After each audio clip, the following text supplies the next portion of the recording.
my new favourite MagMod product. I reckon I'm going to break an ankle doing this video. Do you know, if I was actually...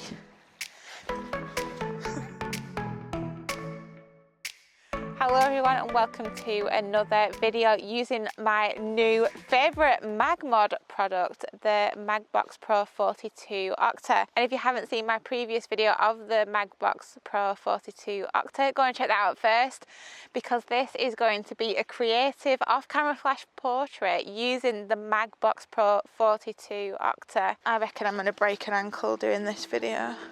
Okay, so I found a secure, safe place for my light stand. Do you know, if I was actually... I was just about to say there's no chance that a normal softbox would allow itself to be this portable. So because the MagBox is going to be at an awkward angle on some rocks, I'm just going to zip this up first. And then sling it on using the magnets. It's so super fast and easy to cling on even at that angle. Demi is chilling on a rock there. I've got the AD200 inside the MagBox and I'm shooting on my X2T trigger. My flash is currently at 16th power. As you can see, the MagBox is definitely going to be in the shot as it stands. So potentially what I might end up doing is popping the camera that Neil is kindly filming on right now on a tripod or a light stand and getting him to hold the MagBox so that I can then take another photograph and then composite it out.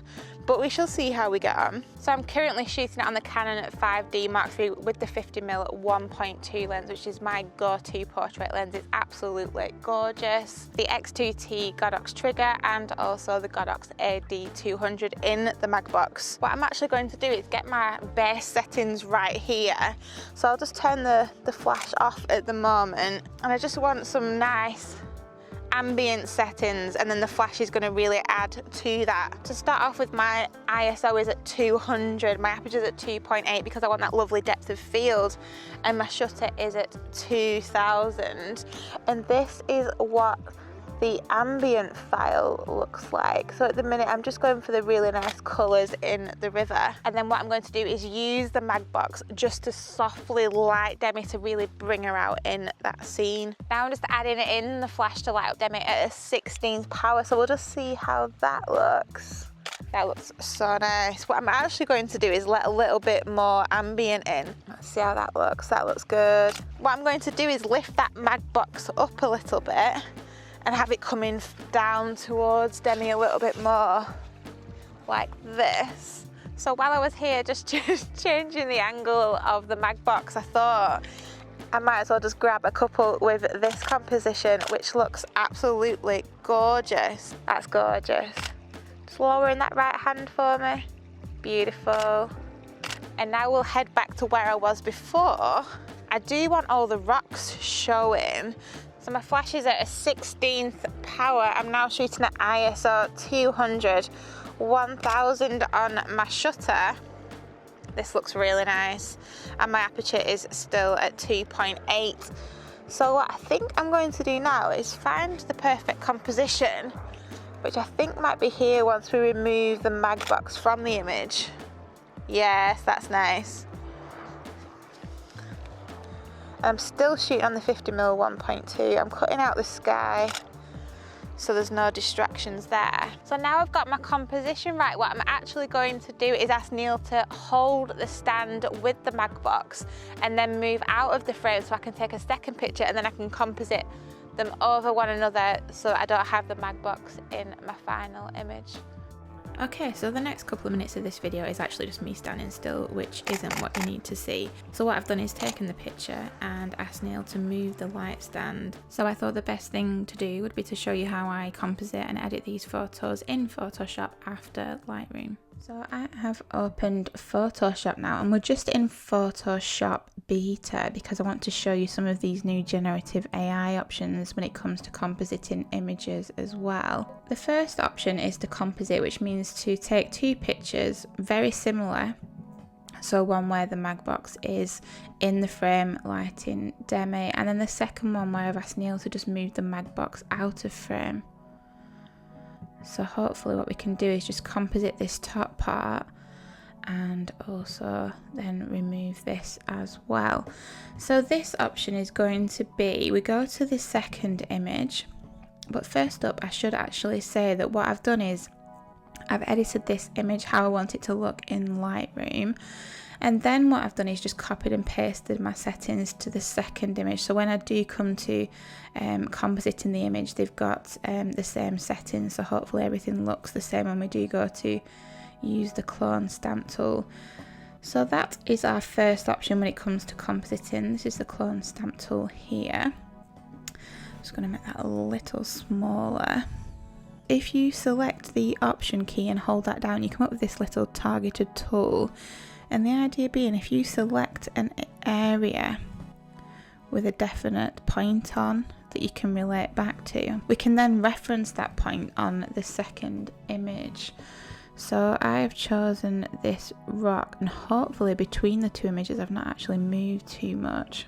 We want to make sure this is 100% opacity as well, otherwise we'll have some weird blend in between the images. Now if I press and hold as I brush from here, I have moved slightly, which is a little bit of a shame. So I'll have to make sure this all marries up afterwards. So what I'm going to do is just carefully brush around and remove the MagBox from the image. So this is actually cloning from the previous image. So I'll just blend around there. Just need to be careful as we do this bit. So I'm just going to let that go now. And I'm actually going to use the history tool just to remove this a little. Hopefully that looks okay. And then what we'll do is we'll go back to the second image and we'll find another prominent area. And I think the reference point this time is going to have to be the corner of this rock. So press and hold and the corner of this rock, and then we'll go and find the same rock here.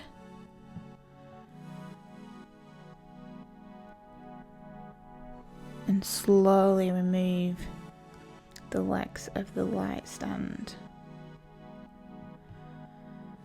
Oh, we've got a bit more of the other one, so I'm going to keep brushing.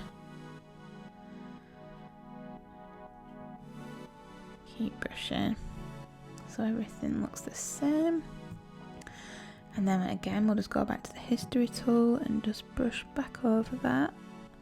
So we've got a bit of cross in there, haven't we?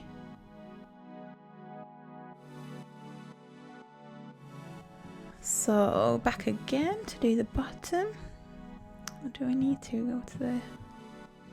Yep, so back again, back to the clone stamp tool, find another reference point, hold down the option key, find the same stone, marry those up, and okay. I think that's all we're going to be able to do there. So now my option is to use the clone stamp tool and this bit, or what I would probably do is use the patch tool. So I'd do as much as I possibly can using the clone stamp tool on the previous image, highlighted around the area that I want, press the delete key, and hopefully Content Aware will fill that for me. And then Command and D to deselect, and we'll just go and do this bit. Oh. Delete, okay.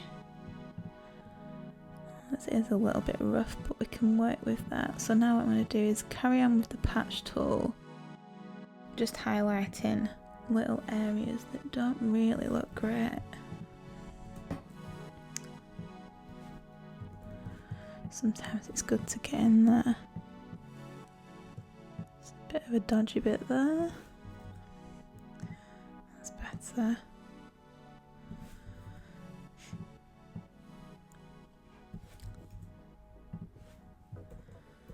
And then I think we are good. So that's option one, using the clone stamp tool from a previous image. So you can see there, things have moved a tiny little bit, but we've got rid of the light stand quite quickly. In fact, what I'm going to do while I'm here is just clean up this image a little bit more. I like to use the spot healing brush tool just for little areas like this, where you want to just get rid of a few bits. You can't really go wild with this one. Kind of get rid of that. Anything that's a distraction at this point I would probably get rid of. So anything that just stands out a little bit. And this is what I would probably do to most of my creative pictures, but as you can see there, did it go a bit wild? That's a little bit wild. Anything with bits that I don't really want, I would probably get rid of. It is also great for blemishes as well. Love this tool. It's great for like skin retouching as well. That doesn't really add anything for me. And I'm just clicking and dragging across there. I think we are good. So yeah, it is very important if you are going to do it this way to make sure you copy your edits across in Lightroom, so that when you are cloning from a previous image, they have got the same edits on them. I think that's a pretty good job. I mean, you could probably spend hours doing stuff like this.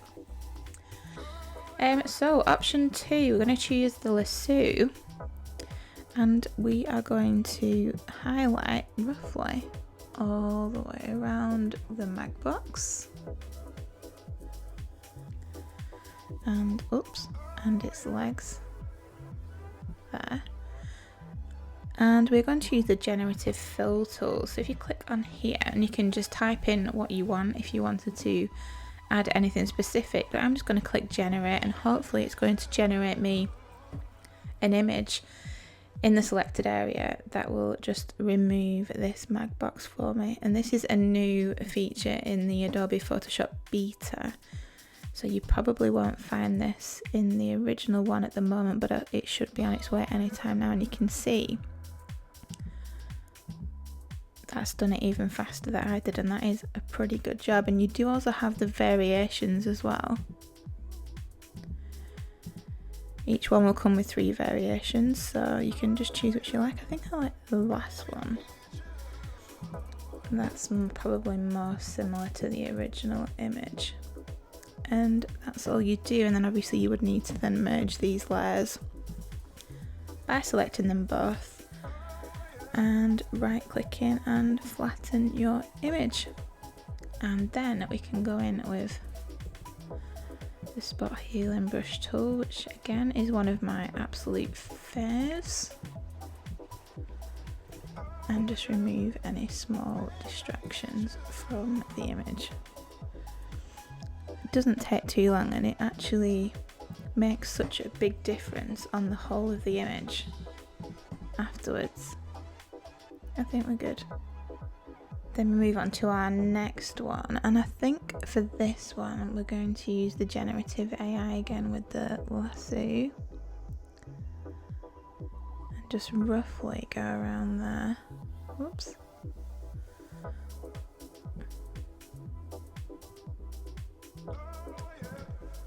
Generative fill again. Boom. Does it in seconds. It is absolutely mad. Something crazy is going on there. This is like such a game changer when it comes to editing pictures like this, though. You can see like what a difference that makes. Merge those layers. We are good. So back to me on the shoot. Thank you so much for watching. I hope you enjoyed the video. Thank you so much to Demi for filming. Demi did not film this video. Thank you so much to Demi, to Neil for filming and for being my light stand extraordinaire. And I will see you next time.